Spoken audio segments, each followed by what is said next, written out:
T-minus 10, 9, 8, 7, 6, 5, 4, 3, 2, 1.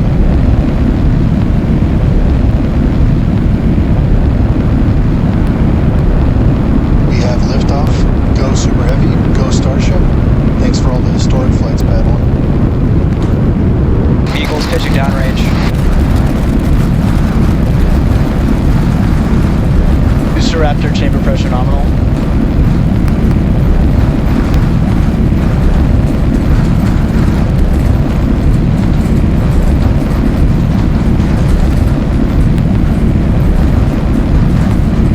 Booster and ship nominal power and telemetry.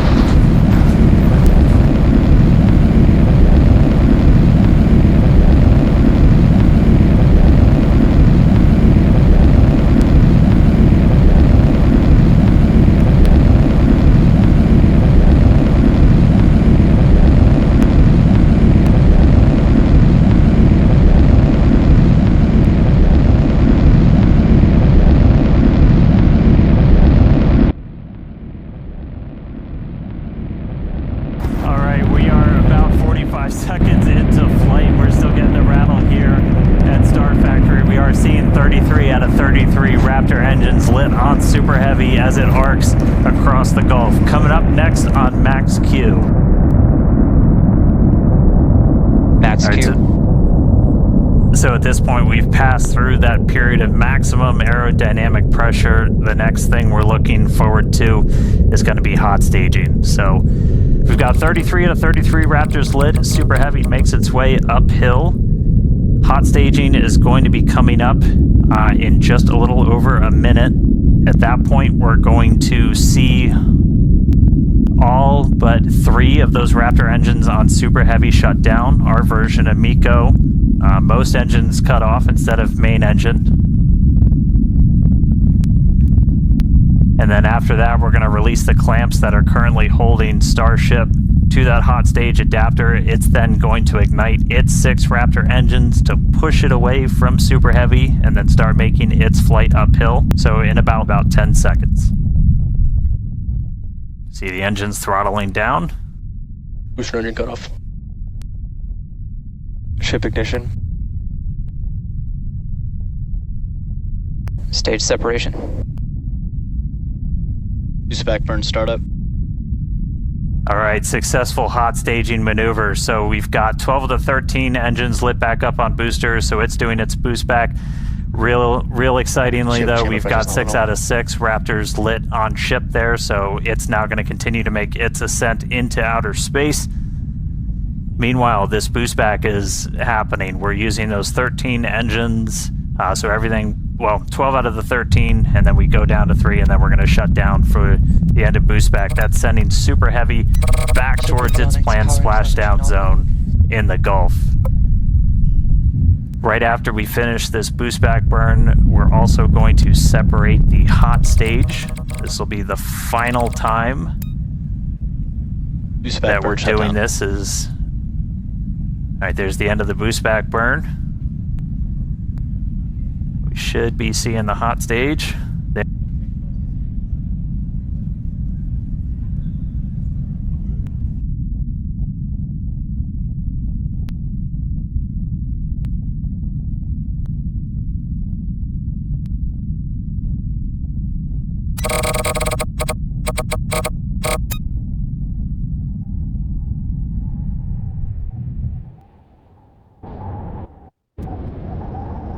From landing burn start, where we'll first ignite the center 13 engines, then bring that down to 5 to slow down the booster for landing. And finally, that will come down to 3, and we'll cut all of them off while we're still about 200 meters in the air. So booster is going to see a bit of a party. Booster landing burn startup.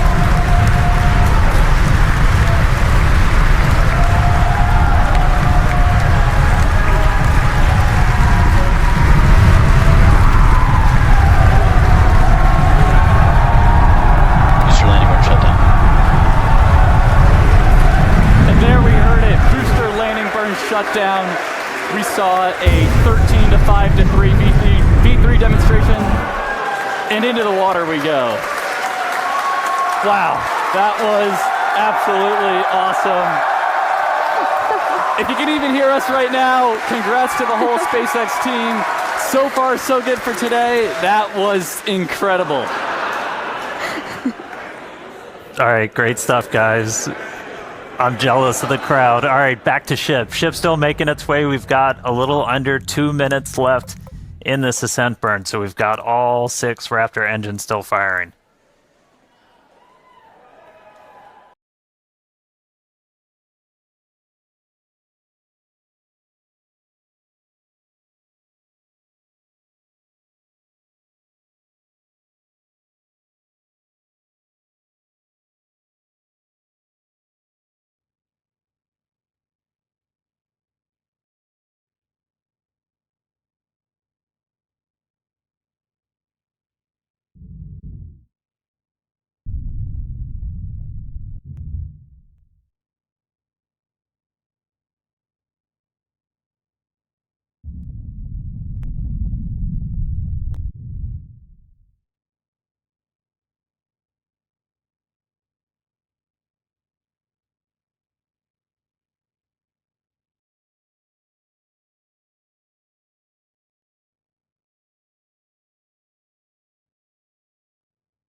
See plasma starting to build on the windward side of the rocket there.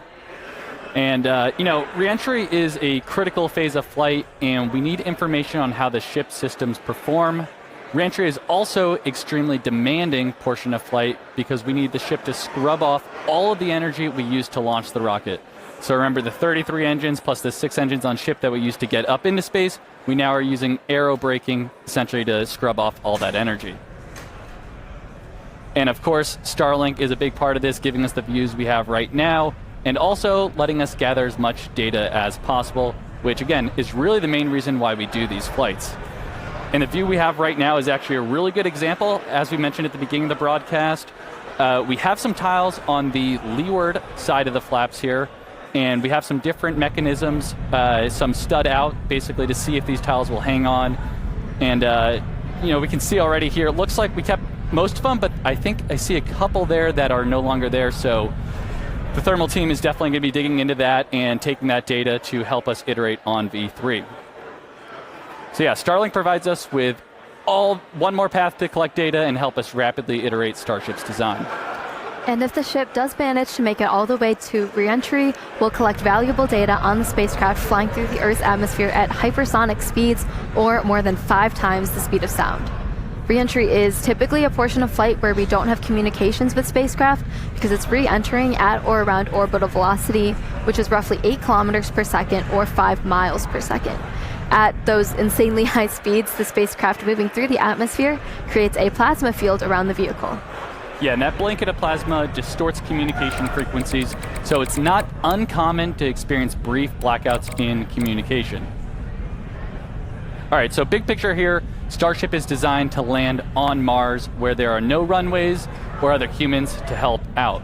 So that means we need to do a propulsive landing instead of a more traditional means like parachutes, which is what our Dragon spacecraft uses, or a runway like the Space Shuttle. Propulsive landing enables more rapid reusability. Now, as the ship makes its way back to Earth, we should start hearing some callouts. When we hear entry max heating and entry max Q, that means the ship has made it through the maximum heating.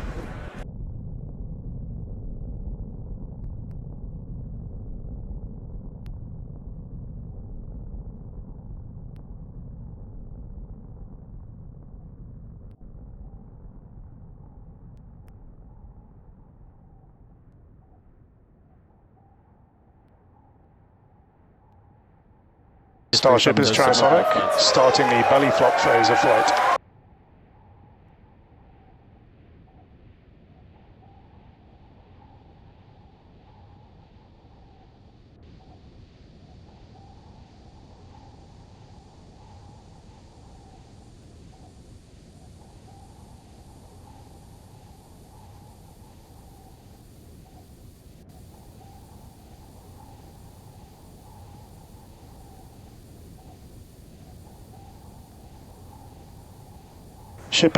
The ship is making its turn for final approach.